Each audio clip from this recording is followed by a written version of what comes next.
2019 ला लोकसभेचं इलेक्शन इथं झालं होतं। मी आलो होतो प्रचारासाठी। कोणाचा प्रचार मी केला, कोणाच्या विरोधात मी केला, ज्यांच्या विरोधात प्रचार त्यावेळेस केला होता आज सुद्धा मी त्यांच्याच विरोधात प्रचार करतोय। भूमिका बदलली का? सोयीचं राजकारण केलं का? दिल्ली समोर झुकलो का? मग काय करायचं आता? लढायचं आणि फक्त लढण्यासाठी लढायचं नाही तर जिंकण्यासाठी लढायचं हे आपण सर्वांनी ठरवलं पाहिजे। आणि मी माझ्या भावाला सांगतो, तुझ्या कुठेतरी मनाच्या एखाद्या कोपऱ्यामध्ये जो पराभव त्या काळामध्ये तुझा झाला, दुर्दैव असं अजितदादा काल फॉर्म भरण्यासाठी आला पण कोणाचे फॉर्म भरले? त्यांनी ज्यांनी तुला पाडलं त्याचाच फॉर्म तिथं भरला। पण तुझा हा भाव, हे इथं असणारे सर्व कार्यकर्ते जे पुरोगामी विचाराबरोबर होते, आज त्यावेळेसचा बदला आणि भारनेंना त्या ठिकाणी हद्द पार करण्यासाठी आम्ही सर्वजण त्या ठिकाणी रिंगणात उतरलेलो आहे। काल पेपरमध्ये आलेला मी फोटो बघितला, जे आपल्या विरोधात पक्ष आहे, जे उमेदवार आहेत भारने साहेब, त्यांचा फॉर्म भरण्यासाठी कोण कोण आलं होतं? एकनाथ शिंदे साहेब होते, अजितदादा होते। काही महिन्यांपूर्वी, कदाचित एक वर्षापूर्वी इथं एक पोट निवडणूक झाली होती। त्या पोट निवडणुकीमध्ये एकनाथ शिंदे साहेब अजितदादांच्या विरोधात बोलत होते, अजितदादा एकनाथ शिंदे साहेबांच्या विरोधात बोलत होते, देवेंद्र फडणवीस साहेब अजितदादांच्या विरोधात बोलत होते। होते का नव्हते? पण आता सोयीचं राजकारण बघा।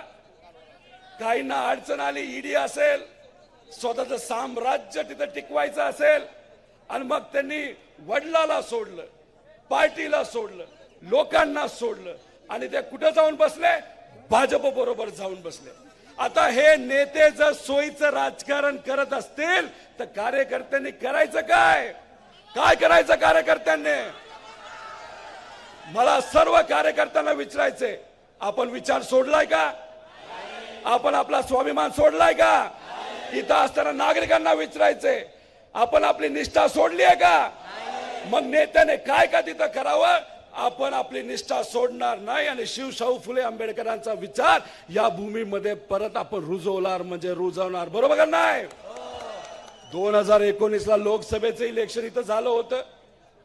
मी आलो होतो प्रचारासाठी। कोणाचा प्रचार मी केला, कोणाच्या विरोधात मी केला, ज्यांच्या विरोधात प्रचार त्यावेळेस केला होता आज सुद्धा मी त्यांच्याच विरोधात प्रचार करतोय। भूमिका बदलली का? सोयीचं राजकारण केलं का? दिल्ली समोर झुकलो का? मग काय करायचं आता? लढायचं आणि फक्त लढण्यासाठी लढायचं नाही तर जिंकण्यासाठी लढायचं हे आपण सर्वांनी ठरवलं पाहिजे। आणि मी माझ्या भावाला सांगतो, तुझ्या कुठेतरी मनाच्या एखाद्या कोपऱ्यामध्ये जो पराभव त्या काळामध्ये तुझा झाला, दुर्दैव असं अजितदादा काल फॉर्म भरण्यासाठी आला पण कोणाचे फॉर्म भरले? त्यांनी ज्यांनी तुला पाडलं त्याचाच फॉर्म तिथं भरला। पण तुझा हा भाव, हे इथं असणारे सर्व कार्यकर्ते जे पुरोगामी विचाराबरोबर होते, आज त्यावेळेसचा बदला आणि भारनेंना त्या ठिकाणी हद्द पार करण्यासाठी आम्ही सर्वजण त्या ठिकाणी रिंगणात उतरलेलो आहे। अहो, या परिसराचा विकास कुणी केला? हे नेते काय म्हणतात, आम्ही केला, आम्ही केला। आम्ही असं कधी म्हणत नाही, एका नेत्याने केला। इथं असणाऱ्या सामान्य लोकांनी या भागाचा विकास केला आणि त्या काळामध्ये ताकद या सामान्य लोकांना कुणी दिली? तर आदरणीय पवार साहेबांनी त्या काळामध्ये ताकद दिली। इथली एमआयडीसी पवार साहेबांनी आणली। या एमआयडीसी मध्ये अनेक कंपन्या पवार साहेबांनी आणल्या। पलीकडच्या बाजूला आयटी पार्क आदरणीय पवार साहेबांनी आणलं आणि तिथं कोणाला नोकऱ्या मिळाल्या? शेतकऱ्याच्या मुलाला, कष्टकऱ्याच्या मुलाला, गरीबाच्या मुला मुलींना त्यावेळेस ज्यांनी डिग्री घेतली त्यांना तिथं काम मिळालं। हे होतं 2014 पर्यंत। 2014 नंतर काय झालं या भागाच्या बाबतीत? अहो, जेव्हा आदरणीय पवार साहेब हे केंद्रात मंत्री होते त्यावेळेस जो निधी पवार साहेबांनी इथं दिला, त्या निधीतून जो विकास आज आपल्या सगळ्यांना दिसतोय तो विकास खऱ्या अर्थाने त्या काळामध्ये झाला। पण मग वेगळा विकास आजचे हे जे नेते जे भाजप बरोबर गेलेत, वेगळा विकास केला। काय विकास केला आपण? काय भाजपने इथं केलंय? एक तरी कंपनी 2014 नंतर या भागामध्ये आली का?